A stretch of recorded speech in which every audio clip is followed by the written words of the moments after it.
that. And then I'm about to go live on Facebook.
We are going live.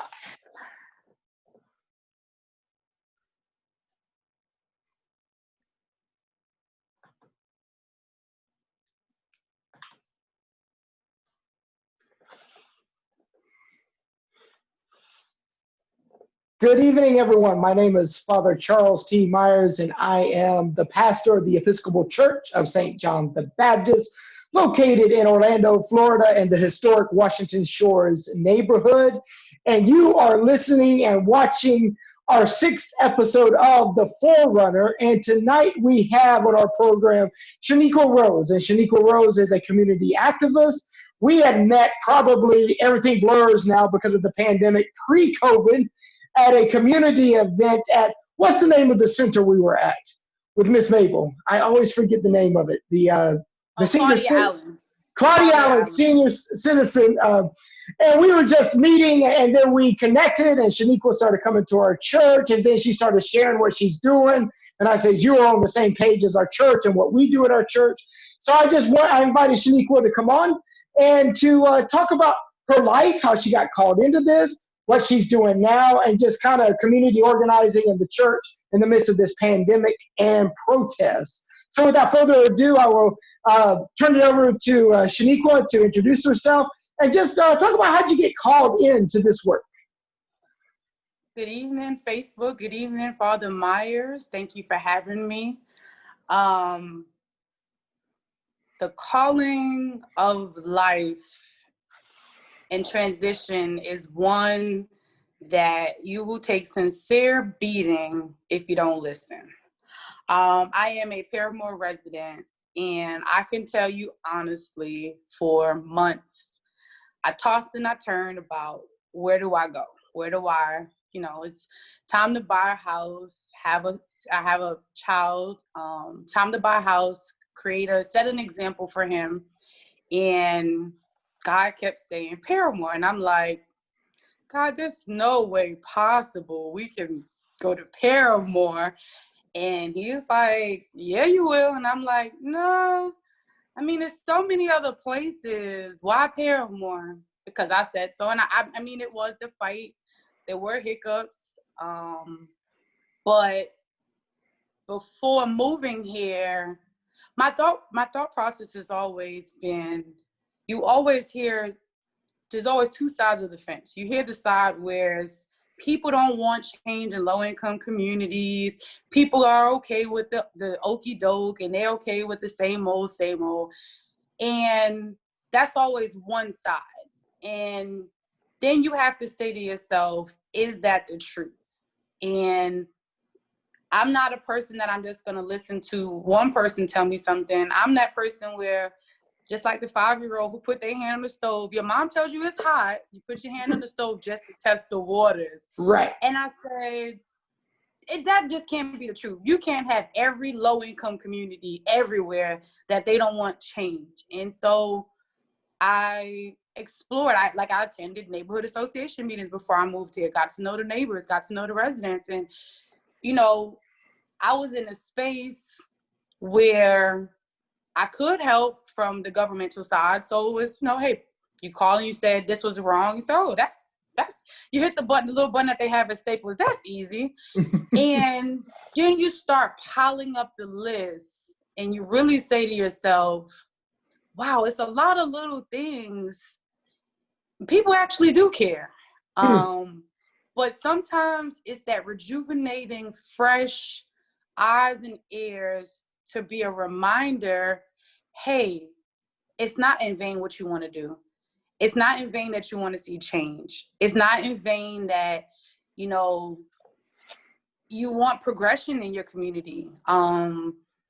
So I moved in the neighborhood and I've been here going on 2 years, and I've got a mentor program. That was not like, when we talk about the calling, Father Myers, when you talk about the calling on your life, if you would have asked me before I moved here about mentoring, I would say, no way, mentoring. Here's a check, I'll write you a check. But right. The Lord said, you've been through a lot, because I the saying, life for me ain't been no crystal stair. Life for me has not been a crystal stair. It had a lot of tax in it. And when you go through a phase where you start meeting people who have been through the same things that you have, but they just couldn't get out of it, right. And God allowed you to get through it, it's like, all right, God, now I hear you loud and clear. I'm going to be a servant, and I'm going to be that person to help people get through what they're getting through, because you were there for me. And I want to do the same thing for other people. So even being here now, there's still some nights I go to bed crying. It's like, God, what you want me to give up a what for? You want me to give up a Lamborghini for a hoopty? Wait, what? And I'm not being literal. I'm like figuratively speaking. It's like, huh? What? Like, you want me to do what? And so, like, one thing I can say is, when you learn the word and the understanding of obedience, it takes you to a different platform in life. And so, just like on Sunday, I was in church with the Holy Ghost, and everybody was like, well, what's going on with her over there? I had just, like you and I talked, I was just on Saturday. You came in, and here goes my biblical confirmation of, life and obedience and servitude. So, yeah. And so what kind of mentoring are you doing in Paramore? What kind of work are you doing in Paramore right now? Currently, I run a mentoring program with about 25 youth. How it starts, so it's funny. So it started off as so the context of Paramore is that a big portion of it is surrounded by commercial and venues. So what happens is, people come, they litter, they throw trash all over the place. You're drinking, you eating, you throw trash. And so when I first moved here, I noticed there was like a littering problem, especially with the highway here. People, again, just throw trash off the highway, throw it aside the road, you eat something, you fling it out the window. And so it started off as picking up trash, literally. Like, it was the sub-organization is called Trash Unity and Pride. And so the intent was picking up trash, but building unity and pride for the neighborhood, because the youth need that. The youth need something to call their own, and something to say, this is mine, this is my neighborhood. They need that reminding that, you have to live here. And so no one wants to live with bugs, roaches, rats, and that's what trash does. So I literally started a litter pickup program last August, and it developed into more of that. When you go to leave the kids, and the kids say, well, where are you going? And I'm like, I might have went to a basketball game. Well, I'm going to a basketball. Well, we've never been to a basketball game. And it's like, wait, the arena's in your back door, or the soccer game, and the soccer stadium is in your back door. And it's that what it made me realize are the little things that I take for granted. You have individuals that don't have those opportunities. And so what it became was, you know what? Okay, God, I hear you again. It's got to be more than just picking up trash. It's got to morph itself into, don't allow where you are to determine your future. You determine your future. And you can't let what you see around you and any kind of negativity deter you. And I'll give you an example today. I dropped some of my mentees to school in the morning when I drop off my son. And one of my mentees had been suspended from school. And every day I'd see him hanging out after school. And today I gave it to him hard. And he was so upset. He got in the car and I'm like, so we're not going through this again, are we? And I was like the mom, in that moment, like my mom had kicked in. I'm like, okay, it's your first day back. We're not going through that. No, Miss Shaniqua, we're not. You sure? Because don't let me come down to the school, because it ain't going to be your mom coming to the school. It's going to be me, because it ain't going to be you being suspended. You're going to deal with what this circumstance is. And it becomes more of that open vent session. Well, this is what happened and this is what the situation is, where sometimes these kids get labeled. And so that was my biggest piece. Just like a neighborhood, these children get labeled. And so what happens is, the time when the child goes to defend themselves, oh, you know, as a troublemaker, so you just labeled as that, and that's what you're going to always be. And that was where that's where the mentoring came in. It was, you're not going to continue to be the trouble child. I'm going to talk and I'm going to tell the principal, no, call me and let's really find out. Because a lot of times once you get, it's just like the community, you get labeled as they don't want to see change and they don't want change. So we're just going to bring, you know, government may say we're just going to bring the change because they don't want the change. No, it's not necessarily the case. It's that you get so tired of having to defend yourself every time because they have you labeled. And so that's what the mentoring was for me. It's, how can I and that's what it was, incentivizing you to keep your neighborhood clean, realize that this is your neighborhood, but also incentivize you to do better. Like, learn what is it that you want to be when you grow up, so I can help you get there, so that I can help you stay on that path. Because there are a lot of organizations out there doing a lot of different things. And so it's, what is it that you want to do? How do I help you get what you want to do? Because there are some areas where we all fall short in. And so mine may be, I may just not know who's the best med school in the neighborhood, but I can take you to the person who's going to help you get to that. Like, I had some of my kids, one of my kids wants to be a doctor and one wants to be a vet. And so it's like, okay, I may not know, but you know what? I have this partner at UCF who can guide you in the right direction. So that's what the mentoring piece was. It was, how can I show these youth that people still care about them, but that they have to care about themselves and let their dreams be known and follow through with those dreams. And so how does your faith play into that? How does your faith play into that, in that mentoring and passing on values and so forth and so on? You have to have faith literally the size of a mustard seed. And so when you're not in the trenches of servant or servitude, or being a disciple of God, you read the word, you read the parables, you say, oh, I've heard that 1,000 times. Oh, okay. What does that really mean? And for me, it meant there are nights where I have to shut it all down and turn on some gospel music to get my next assignment. Because things will come to you and things will get thrown at you. And it's like, how do you respond? How do you answer?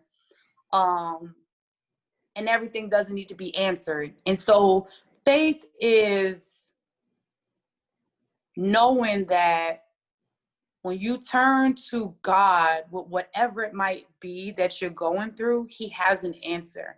And so some of it is going through the process and going through the steps, and then you get a better understanding. Just like moving into Paramore. It was never, oh, I want to move into Paramore and this is great, it's the revitalization. No, it was, oh, I'm moving into Paramore. And so my family and friends were like, you moving into what? The who? The what? You moving into the hood? I'm like, no, I'm moving into Paramore. And then, you know, sometimes you're a little nervous. Some people you tell, oh, I live downtown. And truth is, I mean, Paramore is downtown. Yes. It's own community. Yes. It is downtown. And so sometimes you got, you know, depending on the audience, you might say, I live downtown. But it's that following through and listening. I think just like in life, you have to be an active listener. You got to be an active listener with God. And so he'll send you things. I mean, there are nights with, and anybody listening who's probably really close to me, there's nights at 6 o'clock in the morning, a gospel song will come to me and I'm sharing it. And because God will be like, send this to this person or send that to that person. And you listen to some of the words and you're like, wait, what? The song that has gotten me through the last couple of months is Give Us Your Heart by William McDowell, if I'm not mistaken, is the artist. But there's a part in there where he's like, you got to change the world. And I'm like, wait, what? I got to do what, God? Do what? Do who? And I'm like, and then it's like, okay, how am I supposed to do that? And then he'll send you things. And so the biggest piece of faith is taking to God what burdens you, but also listening and knowing that no matter what he gives you, he's got a purpose for it, and he's got a mold for it. He's got the resources that you need, and that's the biggest piece. You like, God, you want me to do what? And that's just like I'm doing a Thanksgiving giveaway this weekend, and I'm like, God, you want me to do what? Like, who? We're in the middle of COVID, but God's like, it's okay. I'm gonna give you the resources. I'm gonna give you what you. But God, you want me to do what again? Don't worry what I want you to do. I just need you to do it. I need you to get it together and put the pieces together. And he, like, faith is obedience. Faith is the same how we wake up every day and we go put that key in the car. Faith is that's what faith is in God. It's that you're going to wake up and it's all going to click. And then you put that key in the car. We don't wake up and say, oh, God, we don't. I give you a perfect example. I guarantee you that when you go to bed at night, you don't say, God, make sure the floor is still when I get up. But we wake up and know that God, when we wake up, there ain't going to be a sinkhole in the house. We wake up and we know there's going to be a floor for us to wake up on. And it's that same analogy, like, listening to him, taking your burdens, taking your hurts, your worries, your pains, your troubles to him, and then actively listening for what's next. And so tell us more about your Thanksgiving giveaway this Saturday. Tell us more about that. So sat down with partners, and so anytime you're doing any kind of event, it's always a who, what, where, when, why, and how. And we started putting all the pieces together. We're going to do we're going to do it at Mount Zion Tabernacle Church, Christian Church. I'm like, okay, cool. That's fine. The what, we already knew it was a turkey giveaway. We know when it was. And so we sat down with some of the people in the group and we said, well, who's the who? Like, who's the target audience? And at first we're like, oh, just open up to the neighborhood. And it was that every day you turn on the news or you get an alert, 1,000 more people, 500 more people, 200 more people from Disney were getting laid off, right, or the theme parks or the hotels. Yeah. And Central Florida has lived off the economics of Disney since the beginning of Disney. And so when you say that there's an identified group of hurt people, and that's how I see it, it's people that are hurt. And so while we all may be hurting, it's like you can't forget the people who have worked their behinds off so that that tax revenue could be brought into this community so that we could have sidewalks. We can have highways. We can have buildings. We can have development. Like, people don't understand, like most people don't understand the economics. And when you don't understand the full totality of how a community is run, you just take it for granted. And we said, well, Disney furloughed workers, and what better way to give back to a group that has their sweat, blood, and tears have literally been the backbone of Central Florida. Like, when you look at the TDT, which is the tourist development tax, like, that's where we get it. The hotel industry, they come, they fly in, they book a hotel, they eat at the restaurants, and then they go to the theme park. So you have all of these workers who have been impacted.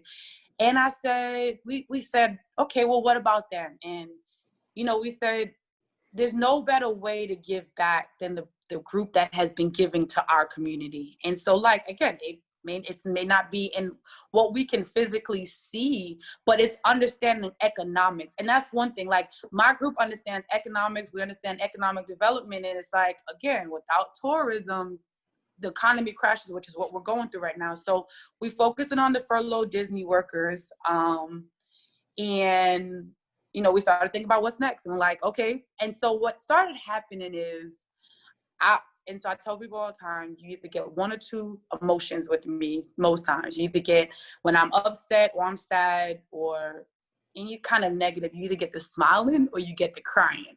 Mm-hmm. And so it started hurting when we opened it up, and we have a phone number, and then we have an email address to sign up. And what would happen is you listen to some of the voicemails and the messages, and like you get people that have been working for 20 years and been furloughed. And one thing about Disney is usually, a lot of households are generational Disney workers. Yes. So grandma works at Disney, mom works at Disney, and then, teenagers work at Disney. So when you look at the overall impact, you're like, wow, this could be 3 generations in a household economically impacted who, you know what, this is it. And so, like, listening to some of the messages and, listening to some of the gratitude, it's like, okay, I just was, it's like, no, when people start calling and the crying, it's like, okay, wait, I can't, it's okay.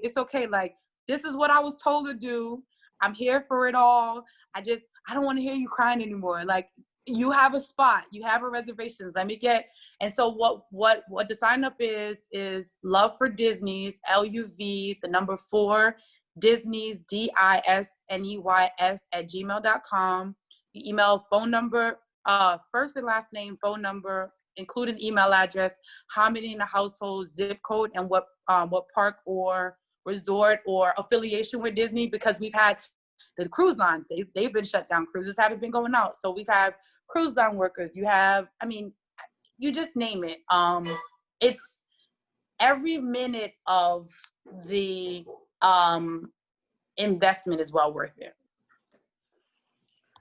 I know that we have been, with our food pantry at church, once the pandemic hit, we have been hitting, we had Disney workers come in who were coming and asking for food. We have delivered to hospitality workers. And when you were talking about the stories you heard, I remember talking to one lady. This was her first time ever going to a food pantry. Never been to a food pantry. And I think what this has done is this opened up what we call the working poor. A lot of times we think of those in poverty, of being homeless, out on the streets, and we got this picture painted of people who have done that, and that's the way we look at like poverty. But I think this pandemic has exposed the working poor, those who are living from paycheck to paycheck.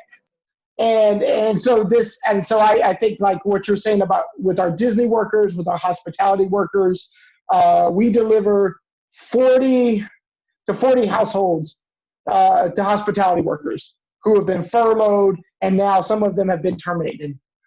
So I think that is a great idea, because a lot of them are not going to have the finances to do it. And you're hearing, stories after stories after stories of, oh, we're furloughed, now we're terminated. And not only with Disney, but other places like Universal Studios and the hotels. The hotels are not making money.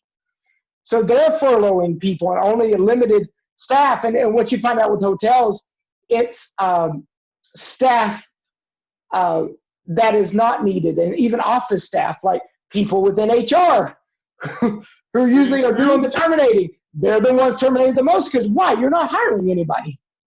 There's that business. So, that I believe that this pandemic has exposed that which we already knew was there. For those who have worked with those who have struggled, with the working poor, and maybe even with the homeless. We saw the system and how it works.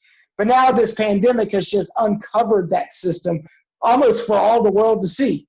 And sometimes you have to do explaining to people, because sometimes I've had to explain to people, well, Father, these people who come up for help have cars and iPhones and these things that like that. Why are we helping them? And I said, well, what you don't understand is they're one paycheck away. Mm-hmm. So they had all these things. They were just maintaining to have the food and have the necessities that they need. And now all of that's been just snatched away.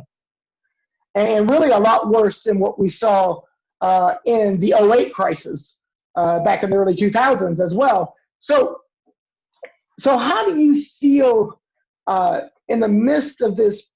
How has this pandemic affected community organizing? How has it changed it? How has it made, let's say, established organizations have a choice of evolving, or change or not change? Where do you see that from your perspective? So I want to first commend your hard work and leadership at the food pantry, because in the midst of the pandemic, you were out there like delivering, like when they were like, stay home, everybody's in quarantine, you were out there like collecting groceries, delivering to homes, going against the odds, beating the streets. So I do want to commend you for that. And the team for that continuous persistency to ensure that the community ate. And like, that's the biggest piece. And I think we missed that. Like, again, like it could be that one miss of a paycheck. And sometimes it could be like that child who hasn't eaten, where they're scrambling, they're eating, sausage. They could make a can of sausage spread for a while because like, they just don't know where their next meal is. So I want to commend you on that first. And to the community organizing piece. So grassroots organizations either did one of two things. A lot of the grassroots organizations were supported by a lot of the larger organizations who closed their doors. And so what used to be, I would pick up the phone and I might call a connection at Disney. Mm-hmm. I was getting an email, I'm not working until further notice. And it's like, wait, your community partners they're doing what? They're not as existent as they have been. What I saw with other grassroots organizations were the opportunity to strengthen some of their programming to suit the needs of the community. And so one of those is Central Florida Urban League, pillar pioneer of civil rights movement. But one of the things that the Central Florida Urban League has been able to do is to train and employ people through the pandemic. And so like, that's the biggest piece was, and should I say, continues to be, it's those organizations that can strongly identify the need and then meet those needs, but then find the right target audience for those needs. Because everybody, let's be honest, everybody doesn't want to be a hotel worker. Everybody doesn't want to be a nurse. So it's, what are the needs of the people, and how do you meet the needs and strengthen a community and still empower a community to be strong in whatever circumstances they're facing. So like I said, you get that two-part fold, but then didn't help that this was an election year in the middle of all of that. And one of the biggest pieces of government policies, rules, and regulations is a lot of people didn't understand it at the time. So if you were the normal 9-to-5, you got up, you went to work, you might have watched the news, you had a little bit more time to really understand who is the government, what is the government, and is the government really working for me, whether it's on a local level, a state level, or federal level. And so here in Florida, we realized, well, hold on, wait. Unemployment is how much a week? Wait a minute. Wait, what? How much are people able to get a week? that equates to what? Wait a minute. Unemployment is supposed to be the taxes that were paid into while you were employed, and you're not even getting a fraction of that. And so let's take away the special pandemic funds, because those have run out. So you can't even include the $600. And so from my perspective, what this pandemic did was I'm open to who are our leaders and what are our leaders really doing for us, and how do I get involved? And so it clicked to me as I was saying it. $275 a week is the maximum that you could get with regular unemployment. I couldn't think of the number. And so, I mean, I don't know who could live off of $275 a week. Right.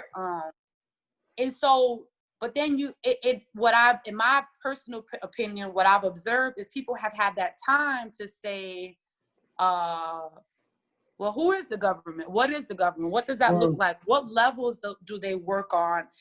And I saw an uptick in that part of grassroots organizing coming up from the ground. It was, hold on, wait. Now we got to make sure we're choosing the right people and putting the right people in place and putting the right people in the spot in these leadership roles to get us to the finish line, whatever that finish line may be. Right.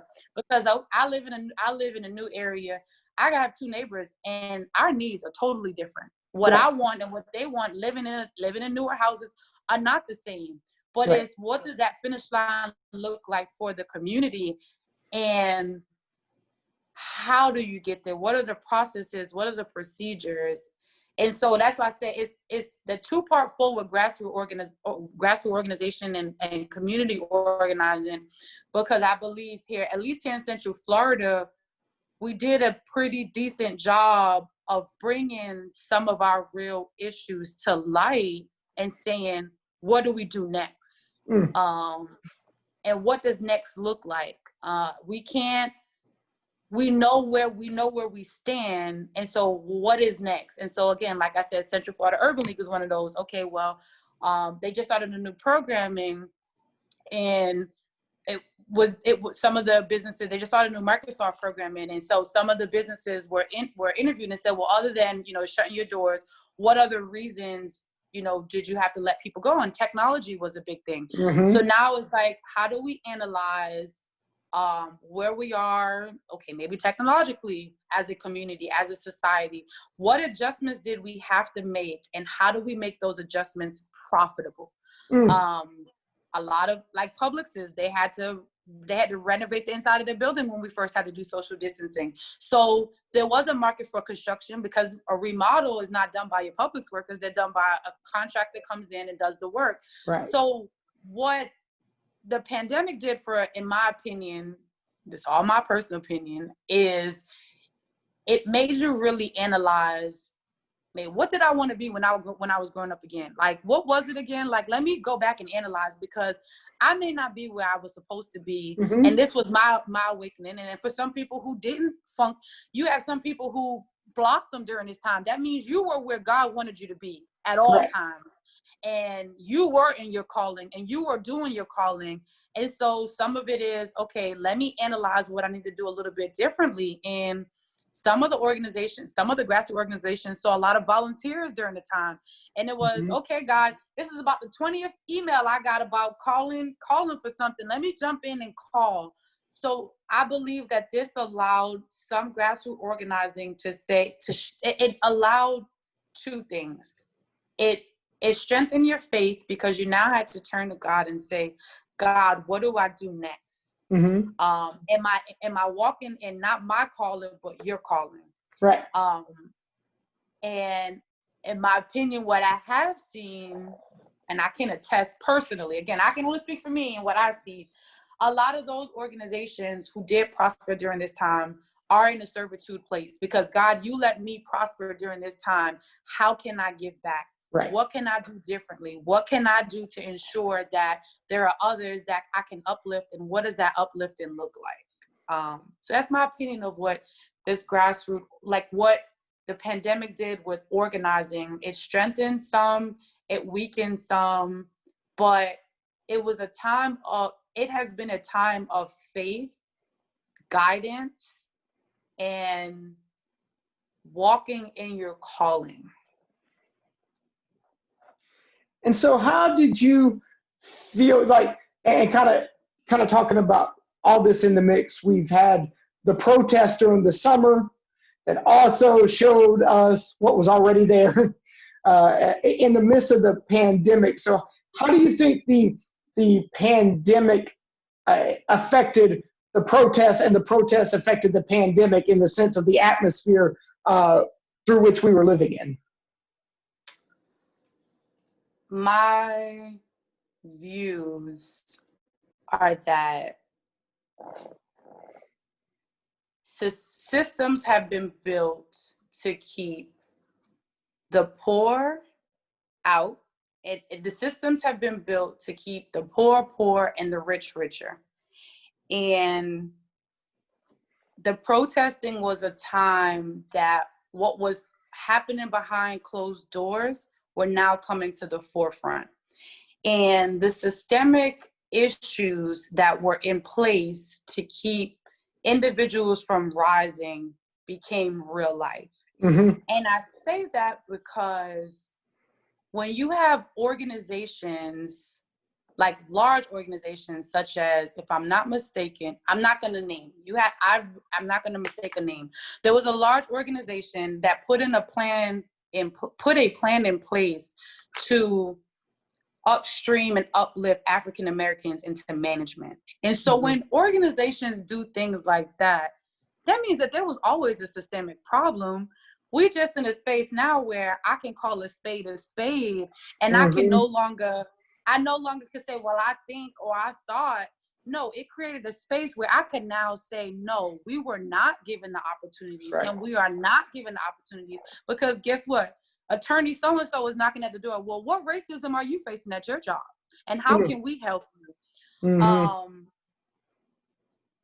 The policies have been in place to always allow who wants to come in, and there have been hurdles put in place for those who can't afford to come in. I'll give you a big one: marijuana. And that's the biggest one. We thought it was the best thing ever, was the best thing since sliced bread. Then when you looked at the actual policy, you're like, well, $60,000 to just get a license for just you to even look at my paper, just to even pull an application. Now, pulling a permit and pulling for doesn't mean that you're actually going to get in. So not only do I have to do that and all these other stipulations, but it shows that wherever you were or are in life, that's kind of where you're supposed to be. It's like if you're in the low income community, that's kind of where you're going to stay. That's where you're going to be, because I'm going to give you these carrots. And so my what I've been living off of is, let me give you some carrots, but I'm never going to help you make the soup to fulfill your life. And so you find a lot of carrot dangling. And so you dangle this carrot and you dangle that carrot. So I'm going to dangle this carrot of some free training. Here's a free training. But I'm never going to give you the potato of financial literacy. I'm going to give you one, but I'm not going to give you the other. I could give you training, I could give you a job, but if I don't teach you how to save, then I did nothing for you. So what I've found is that's what was exposed, that the marginalized group has never been given the full pot and said, here's the full pot.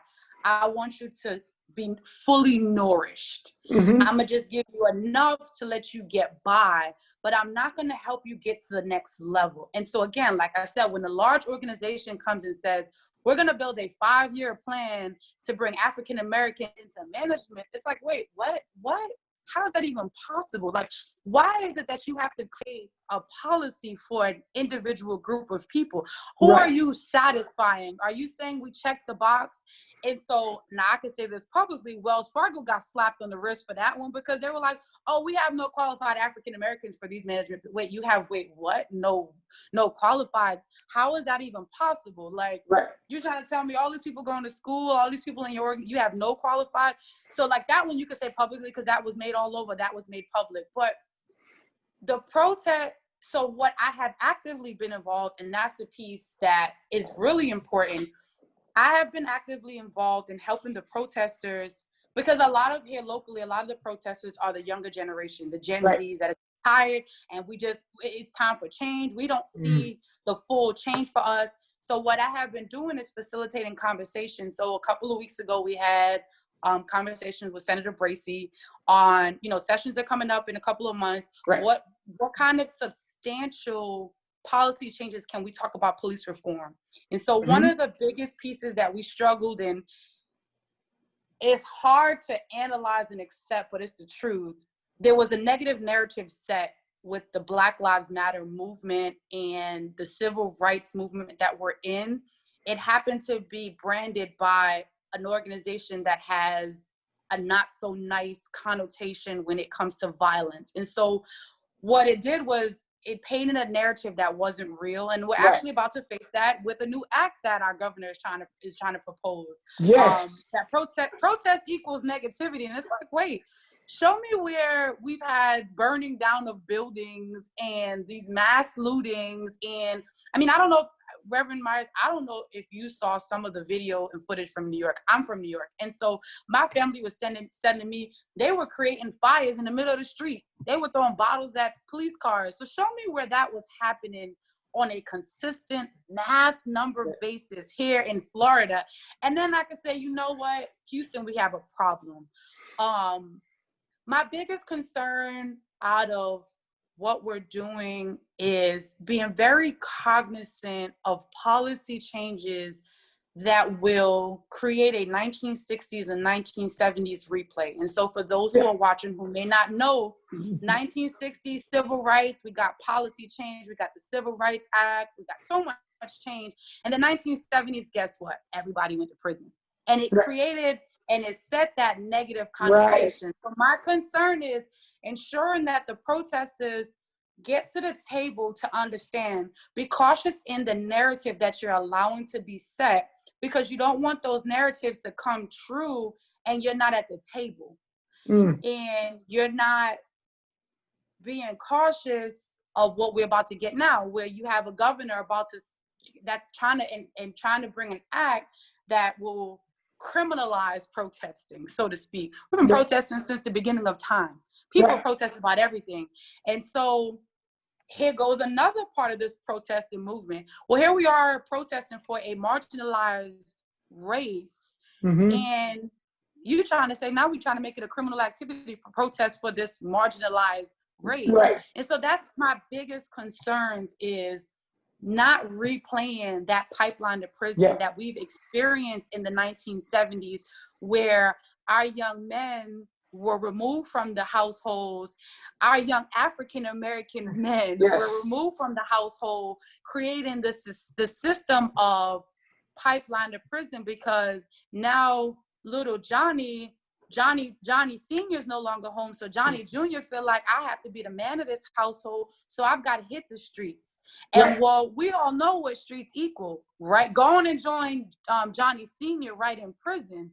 And so I find myself in a place, in a space of a few things. The biggest one is creating a space so that the Gen Zs, because I'm a millennial, creating a space for the Gen Zs to have their voices heard, but in an impactful way. And that impactful way is taking the protest to power, and that power is in the vote, and that power is having meaningful conversations with those key individuals who can bring about change.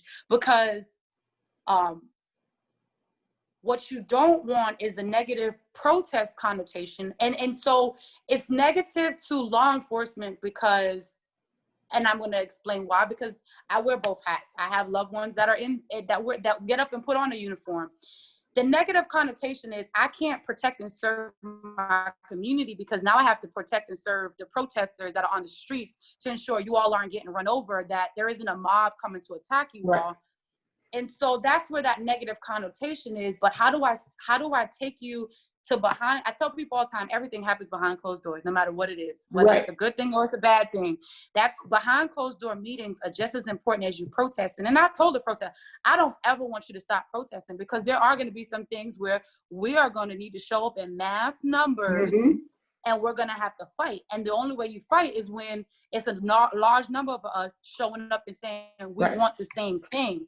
So I've been making sure that their voices get heard, and they have those behind closed door meetings with the right people, so that no one can ever paint your narrative. You get that opportunity to speak on exactly what it is you want. No, they don't want, well, some people do want to defund the police, but no, our protesters don't want that.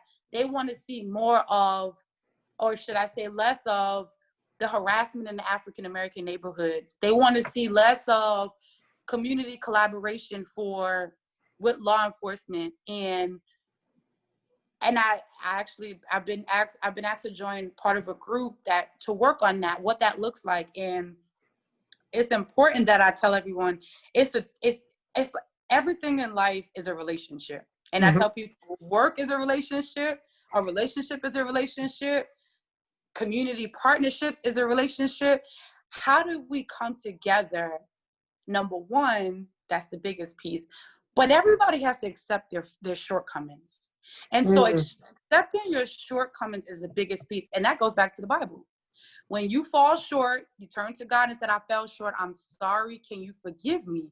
At some point, both parties and all parties have to say, where do I fall short? And I'm man enough or woman enough to accept that I've fallen short, and I want to make it right. And that's where, my opinion, we're in a place right now where both parties are open to having the conversations. How do we make it right? Where do we go from here? So like I said, we met with Senator Bracy a couple of weeks ago. This week, we're actually meeting with Sheriff Mina to have those candid conversations, to say, okay, how, I always tell people, how can I help you? Because if I don't know how to help you, I can't just demand. Because law enforcement, there are some communities, they just know it's just hard for them to get in. And so we as a community have to be able to say, how can we meet you halfway? Yeah, there are some bad things happening, and we no longer want to see certain bad things happening, but we have to be willing to admit that we've allowed the bad things to happen for long enough. And at what point is enough from both aspects? We don't want to be over policed in our neighborhood. And if we as a neighborhood don't get up, roll our sleeves up and say, how do we help these young men and women stay off the streets so that they're not getting picked up by police, so that we don't have as many law enforcement officers in our neighborhood as we do, then, well, what do we have to do? And so I always hear like we're over policed in the Black neighborhoods, and I'm like, well, like, I don't think you understand that they respond to 911 calls. So it's either you get too many police or too many law enforcement officers, or you have to wait 45 minutes for a call. And so people don't get that, like, that happy middle ground. It's like, it's too many officers. Well, if you don't have enough officers to answer 911 calls, then you're going to wait 30, 45 minutes, and then we're going to get the same complaint. So we've, they've made adjustments based on the calls. And to me, we're in a space where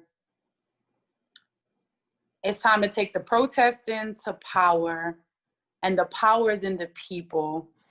And the people have to be willing to say and accept, I made my mistakes, I'm wrong, and I want to make it right. And I believe that has to come from both aspects.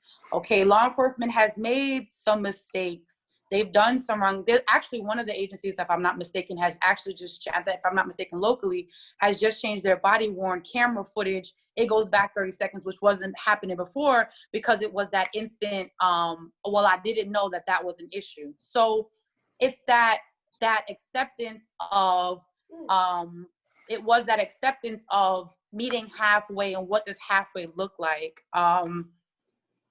And I believe that we can get there, but it's a collaborative effort. And everything that we do has to be a collaboration. It's not just one party has to change their attitude. Like I said, everything in life has to be like a relationship. The woman can't be the one always wrong, and the man can't always be the one wrong. But we have to be willing to sit at a table and say, okay, we protested long enough. Okay, we've incarcerated long enough, and we feel the same way. We know the exact repeat offenders. How do we break this pipeline to prison, especially with our young folks? Because our population numbers are down, period, across the board. And it's in my race, it's in the African-American race specifically, our numbers are down. We're not producing, people may not understand it, but we're not producing as much as people think we are. And so when you take away a shortened population of people and they're in prison, then you're continuing cycles. And I personally have stepped up and said, I'm in a space of ending generational curses. I'm in the site of breaking those chains, breaking the generational poverty. What does that look like? How do we all accomplish it? Like, we all want success, and everyone's success is different, but like, let's get at a table. Let's sit down. Let's look at what success is for each individualized group. Again, for the protesters, it's been, we want to end the generational of, the code blue, where the law enforcement will watch another law enforcement officer have bad behavior and just look the other way. And George Floyd was a perfect example. They sat there and, we don't know. I mean, we're just here training. Like, no, I mean, right is right and wrong is wrong. And I believe that that's where we're in a space of, is taking the protest to power, which the power is in the people, and understanding that success is what we want, and how do we get there? I always talk about it. We have to come to the table, and even if we don't see eye to eye, we have to come to the table face to face. And to realize that the other person across the table from us is also created in the image and likeness of God. And I do think that sometimes we get caught up in destroying the other person because we see them as ideologies and not created in the image and likeness of God. And so, and we need to come to the table with the truest sense of the word of compromise, with promise that we want the common good for everybody. And we need to have hard and honest conversations at that table. This is not one of those cavalier moments where we sweep everything away and we declare unity.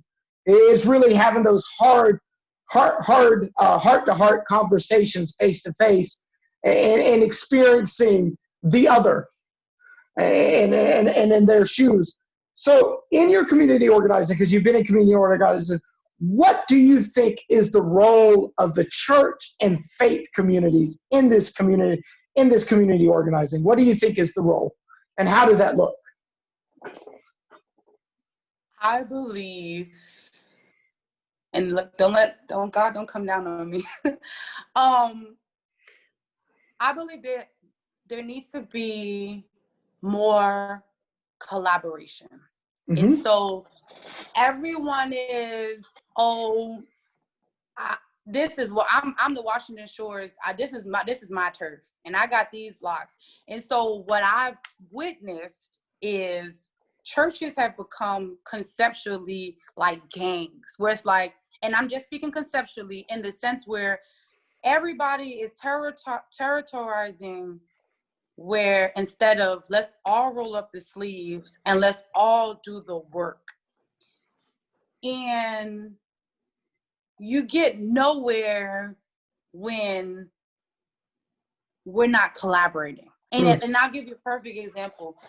This movement has been the first movement that went global. Like, every state, even some of the hillbilly states, protested and stood behind the racial injustice that has been done to African Americans in this nation. And that speaks volumes.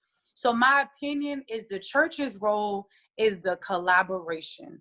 It's the, what can I do for you without the acceptance that you have to come to my church. You got to be, and Father Myers, correct me if I'm wrong, are all the people that you deliver food to, are they all members of your church? Nope, not at all. That's the piece. And that's the Yeah. piece. What I've seen and what I've noticed is kind of, oh, I might do something, and I'm not saying all, but what you see is, oh, I might do something for a few, but what church you go to? Come on, we got a couple empty seats, and everything has to go away from that. And I'm going to speak for my generation. I'm going to give it to you again, for God don't come down on me. My generation has seen a fall. My generation and generation behind me has seen a slow decline in the church participation in the community. Yeah. So when churches are divided, then it's like, well, I feel like I'm going to my house. I feel like I'm at home, where my mommy and my daddy are arguing, and my mom and my dad might get beat up, and then you hear the church slandering this church and that church, talking about that church. And so what has happened is you have two generations that are torn between, I know I believe in a God, but how can God let the churches fight? Like, why the churches not together? Why is it for one particular event? Why aren't all the churches coming together? Where are the churches when you talk about like mentoring? And so like, that's what our young men need, and our young women that are lost.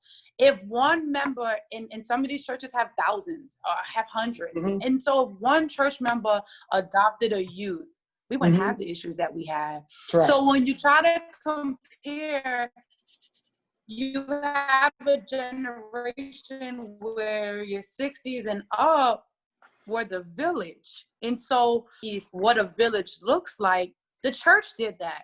Right. And a lot of people don't know. And so I'll give you an example. I don't remember which Florida state statute, and I'll come back and I'm going to tag it on this post. But there's a Florida state statute that still has a mandate for curfews. It's up for each municipality to decide whether they want to adhere to the curfew for juveniles. But in that, and let me tell you how deeply rooted the church is, in that sanction, law enforcement has the ability to take the juvenile to a religious building. That speaks volumes. Right. It shows how deeply rooted our statutes in the state of Florida were built on the religious community. That I don't have to take you to the juvenile detention center. I can take you to a designated church. Right. And so my opinion, from my lens and my lens only, I can't speak for everybody. The church isn't here's my arms are wide open to you, like the Bible says it should be. We want to tithe, or we want you to be a member, and then as a member, you kind of obligated to tithe. It's that, let me come and feel welcome. I mean, I've been going to St. John's for almost a year now, and no one's come and said, we need you to be a member. We want you to be a member. Come and do this and come and do that. And so when you feel the warm fuzziness as you're welcome here, and I don't want you to come be a member here for your tithes, and your tithes could be volunteering as well. When it's a genuine, I want to see you do good, how can I help you, then you want to be there. You have no problems being there. Right. And so my opinion is we miss that. We miss let me show up to, Sister Rose, I haven't seen you in a couple of weeks. Let me come pray. Let me pray for you. I haven't seen you. Like, we miss that. Like that, that isn't as prevalent as it has been. Yeah, for a member of the church. But it isn't prevalent as it has been. So my opinion, the role that the churches as a whole can play is coming together as one body and being seen for everyone, and not the selective. I'm not going to just handpick which ones. I'm going to, where do you work? Oh, you work where? You make how much a year? Okay, I'm going to handpick you. Yeah. Oh, what do you do? Oh, you're a community activist. How many followers do you? Okay, I'm going to handpick you. And so when and not just speaking from my personal opinion, when the church gets back, and I'm not talking all churches, when the churches can collaborate Right. and say we're here for the good or great order of the people, Right. and bringing the people back to the church to say we are a place that you can come as you are. We are a place where a woman can stand in the pulpit. I'm not going to say which denomination, but you still have some that the woman,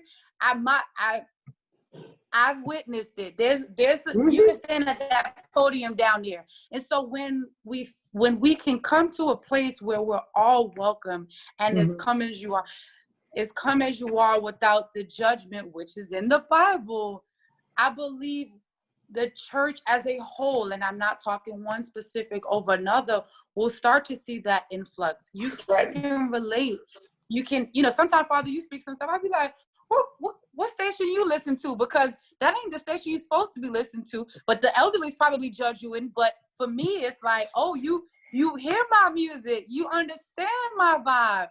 I don't think people understand. You can't get the clean version of all of our music, even though some of our music, clean version or not, is every other word. But it's just that, like, being relatable to a generation that's broken. It's funny. I was on a table talk with State Rep Amy Mercado, non-property appraiser, and she said it, and it's the truth. My generation is broken. We've witnessed 9/11. Yep. We've witnessed a recession. We've witnessed a president who's openly racist. We're going through a pandemic. Right. I could continue to. We witnessed someone die on TV in front of us. Social media has taken my generation and broken us. Yeah. And so no one has come to say, well, what can we do to really help you help yourself? Right. And that's what the church's role used to be. Right. And it's, how do we do that now? What does that look like? Okay, these kids can't even pray. They can't even pray in church. Like, what does that look like? Who do I have to talk to? What tables do I have to get to be able to say, I'm gonna do the right thing, and I want to sincerely do the right thing? And so it goes back to what I said earlier, being a servant and just watching things work. Like, you'll be like, I want to tutor kids, but we don't have the finances, the door's about to shut. But God, I'm gonna listen to you, and God, He'll show you that way. And so my opinion, again, my sole opinion, not anybody I represent, my sole opinion is for my generation be understanding that we're broken, but also getting to know us. Getting to say, what is it like being a millennial who everything you do is on camera? Right. Like we're all superstars and we're all politicians. Like, everything about our lives are on camera, for the good and the bad. Our generation, the police brutality was kind of like, it was out there, but it wasn't out there as much. Now I open up my Facebook, it's just like, oh my God, I just watched somebody get shot in front of me. And so we're a broken generation. And I'm not, there's any nice way to say what it is. We're broken, but it's meet us in our brokenness. Meet us in our wanting to do better, and showing us, being able to take some of our success stories and not hide them. Being able to openly, you have a lot of pastors who are open about their stories, but then you get leadership who's not willing to sell their stories. So if leadership isn't allowing your story to be sold, then guess what? The person coming behind you who wants to change doesn't know how to change. They don't see that you can change. They don't see that you're not stuck in where you are. They don't see that this church is like yours, who it isn't all about come be a member. Just come be a member. I just want your tithe. And so it's that community collaboration among the churches for the better good of the people. Because I think what a lot of the preachers and pastors and reverends and popes and people gonna come to you because of who you are in your word. Right. And your strengths and my You're strengths breaking are up not just the a little same bit. strength. Can you You're hear me? breaking up just a little bit. Is that better? Yeah, that's better.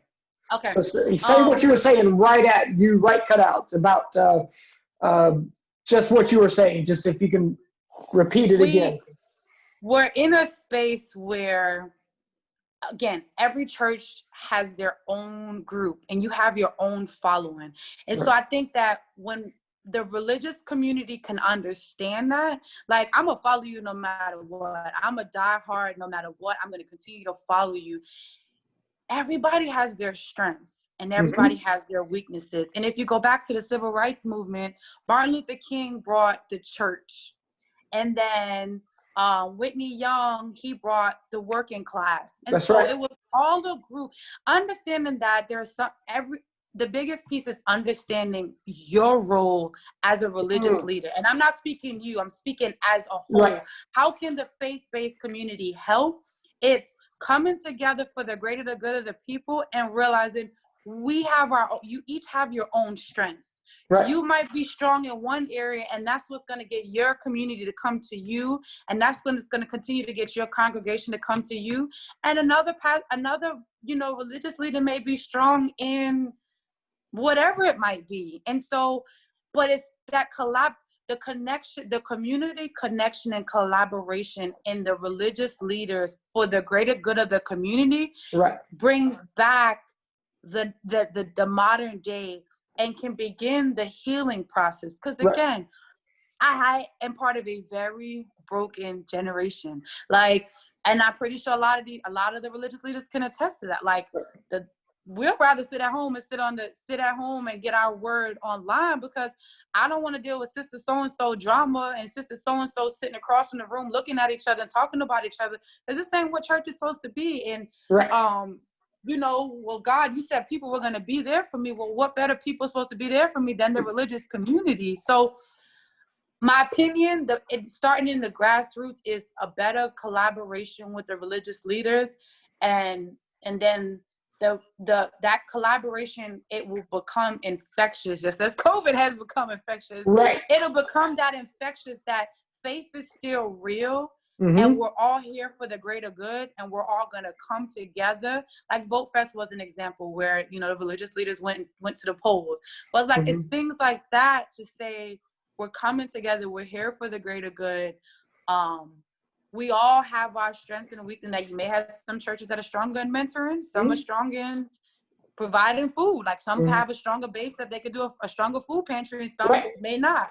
But it's that collaboration of the religious community is the starting piece, in my opinion, to be a stronger collaborating community as a whole, where we all have a seat at the table, but accepting that each table is different. Like your table and my table are not the same table. Like I can get up and talk to millions of people, because we're doing it right now on Facebook, but you can throw Bible scriptures all day in the same conversation. That's not my strength, and I accept that. So, Father, how can I help you help everybody? Right. What can I do for us to bring the greater good of the people? So, and I think that's what ministry is about. And I've taught this in my Bible studies. I've taught it and preached it. You don't need one of these to do ministry. Everybody thinks, well, that's what you do because you're the minister, you're the priest. I'm like, no, my job as a priest is to empower you to do the ministry that God has called you to do. That's my job. I mean, a lot of times, and so you do the ministry. Well, that's why we got you. I'm like, no, we have to do it together. We model it together. And I do. And what you're saying about, I have a saying that if you've talked to me once and I know of you, you're part of my parish. That's what I tell people. And so, if you've talked to me once and we've had a conversation, whatever you need, come talk to me. And if we can do it or get you to the place where you can. And I think that's it, because we're dealing. There's a movie that I love so much is Fight Club. Fight Club was one of my favorite movies back in the day. And Edward Norton is talking to Brad Pitt, and they're talking about the nature of God, and he says this. He says, we're a generation without fathers, and because our fathers weren't around, and we see God as our father, so we don't like God either. In a lot of ways, we've become an orphan generation because we've been a generation without mothers, not because our mothers weren't there. So let me clear that. But our poor mothers had to take on 5 million different hats, raising kids, working jobs, making sure everything's taken care of. But they couldn't be fully present either, to actually, breathe and say, hey, I'm working and I'm coming home and I'm doing these things. It was all about survival mode. And I think we live in an orphan generation that is looking for meaning and looking for a place to belong. Because in all that you said, it resonated that people want to know, what are we doing in the community? And is there hospitality for me? Is there a place for me? There's a place at the table. And Jesus always talked about preparing a place for others and providing space for others. And you're totally spot on that. And how do we reach out, and how do we be present with people, and the church itself? You're talking about technology. Our own church has had to learn how to use technology, where we're using YouTube and now Zoom, and having technology in our church where we were already on that path, but the pandemic just catalyzed it. I'm very proud of our church using all this technology and getting to learn it. And so I think there is the shifting of how we think about church, how we think about community organizing, because even community organizers, the established, who've been kind of the go-to, had now realized we have to change or adapt, or we're going to be closing our doors like anything else. And I've talked to some of our younger people as well, who their organization has emerged in the midst of this protest and pandemic. And I'm like saying, well, just give them the basic design. How are you marketing yourself? Do you have a Facebook page? Do you have all these things that you need? But also they're wanting a place at the table. And sometimes not only do churches get turfy, because we're tribal. Sometimes, working in community organizing, have the same type of tribes. Don't mess with this issue. Don't mess with that, because that's ours. We're known for this. And one of the things, and this is my shameless plug for the Poor People's Campaign, because I'm a faith chair of the Poor People's Campaign. What I loved about the Poor People's Campaign, because it brought all the people to the table who has a piece of the puzzle. You have, under the lens of poverty, because all of these issues contribute to poverty, over-policing, affordable housing, living wage. So you have a piece. Bring your piece to the table, because your piece is affecting your brother and sister and sibling over here. And let's see how we can collaborate and support one another. So, I believe that when you're talking about collaboration, I think this pandemic exposed that we cannot live on our tribalism alone, that we cannot live in isolation, because the whole game changed. We're in the trenches now. We're living in uncertain times, and so we've all got to work together. So I believe that you are spot on this. Our time is running out, and I want to give you the last word to talk about your event this Saturday, and any other last words you want to give our audience before we sign off. This Saturday, November 21st at Mount Zion Tabernacle Christian Center, off of Hiawassee, from 10 a.m. to 12 p.m. If anyone wants to come out and volunteer, show up at 8 a.m. with mask and gloves. We will have plenty of volunteer opportunities. Again, it's focused on the furloughed Disney workers, to provide them a meal, to ensure that they have a meal for this Thanksgiving, but to also remind them that people care.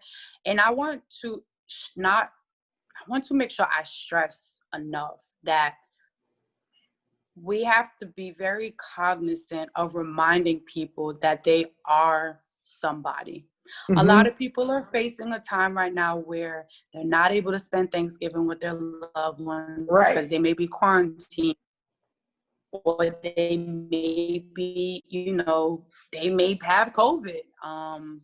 Right. Or they might just not be in a space. They're nervous. They're scared. They may not be able to even afford a Thanksgiving meal.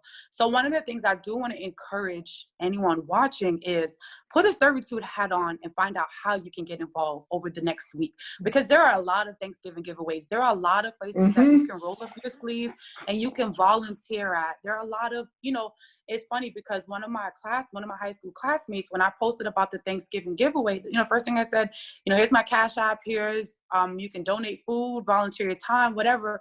She inboxed me. She said, God has been really good to me during this pandemic. I actually got a raise and I actually got a promotion at my job, and I want to give back. And I want like everyone to take this time right now to look in yourself and say, I want to thank God for what he's doing for my life right now, no matter where I'm at, no matter what space I'm at, and how can I help somebody else? Right. And so that helping somebody else could be the simple, I haven't seen my neighbor in a couple of days. Let me go put on a mask, wash my hands. Wait, hold on, we're in COVID. Wash my hands, put on a mask, and go knock on the door, step back 6 feet and say, are you okay? Because everybody doesn't have each other's phone number. But and I'm just being hypothetical, or get your neighbor's phone number. But like check on somebody during this time and just be an uplift, like be a shoulder for everybody to lean on. Like we're all going through something, but realize that one phone call from a friend or a relative that you haven't heard from in a few weeks, in a few days, in a few weeks, few months, pick up the phone and just check on them. Yeah. That call could be a breaking point. Mm-hmm. That could be a pill away from overdosing. Yeah. It does resonate with me, where I have friends that are like that. I have people that are around me that one phone call, hey, how you doing? Like, wait, you saved me. Like, you didn't know, like I was just about to do something crazy. Like, wait, you were about to do what? So like if I want to, like, sorry, I'm not promoting my event because that's what you told me. But it's a word. No, this is your last word. Yeah, absolutely. Like, it's a message that came to me. Like, take this time to be thankful for the great things that you have received from God, the great things that he's doing, the great things that he's about to do. But take this time to just check on somebody else. Even if it's 5 people, just check on somebody, because that one message telling somebody that I love you, that one message just checking on you could be the wake up. Like, they could have just prayed, God, I want to end my life because no one checks on me. And like, I'm just checking on you. Text message could be the, oh, wow, God, wait, you heard my prayers. That one gesture of positivity in somebody else's life could be the answer from God that they were looking for. Because some people actually sit down and say, I want to hear from you, God. Like, some people actually live like that. Like, they want to hear exactly from God when they're asking God. So like, that would be my final remarks, would be, find a way to get involved in the community, especially over the next couple of days, with some of the Thanksgiving giveaways, a church, some of the organizations. Check your local elected officials, representatives, your state rep, your property appraisers, your senators. See what they're doing. Get involved. Get to know your neighborhood. Get to know what the needs are for your neighborhood. Because again, my needs and my neighbor's needs are not the same. Exactly. And just getting involved shows you those needs will become apparent. Be thankful. No matter what you're going through, keep your head up, remain faithful, keep your eyes on whatever your prize is. A race can't be run, this race of life can't be run by looking left and right. You have to run your race and stay in your calling and be in your calling at all times, not judging other people's call, not judging other people and what they're doing. And just stay reminded and just know that somebody cares about you. I care about the nobodies. We're all somebody. That's right. Those are my final words, I guess I would say. But this Saturday, like I said, turkey giveaway. It's on my Facebook page. The email address, Love for Disney's, LUV, the number 4, DISNEYS @gmail.com. You can email for any information, whether you want to participate, you need a meal. I am not transparent with people's personal business and personal information. So if you do need a meal and you do register, that's not anybody's business. That's your business. And that's like, this is one of those, like, I'm the intercessor, like when God, like I'm the intercessor when you pray, like I'm just sign up, register. I'm not going to tell anyone. Like I just want that like known, because some people say, oh, she's from the community, she gonna tell somebody that she saw me. No, now if you come volunteer, I'm gonna tell the whole world you came and volunteer. But that's right. Like this is like I want people to be encouraged that like it's not with some of these things happening. It's not a handout. It's if you have a need, for allowing God to fulfill those needs through other organizations that are trying to do good for the community. I think it's a big piece, because it's like that parable in the Bible where he's drowning and he's like calling on God. God sends him a boat, he sends him a plane, he sends him everything to rescue him. But he's still drowning. Like, God, where are you? So like, just know that the organizations that are putting giveaways together, don't feel like, oh, I don't want anyone to see me. I don't want to be like, your needs are being met through community organizations that are out here trying to do. And so like not being ashamed of anything you're going through, and seeking help for whatever it might be. That is a good final word. And so we need to share your thing to the church's page, and I'll share it to the church's page and everything else, just to make sure we all know. Shaniqua, thank you for being with me today, and thank you just for the gift of who you are to our church community and to the community at large. And until next time, everybody, God bless you. We love you, and we are praying for you. Good night. Good night, everybody.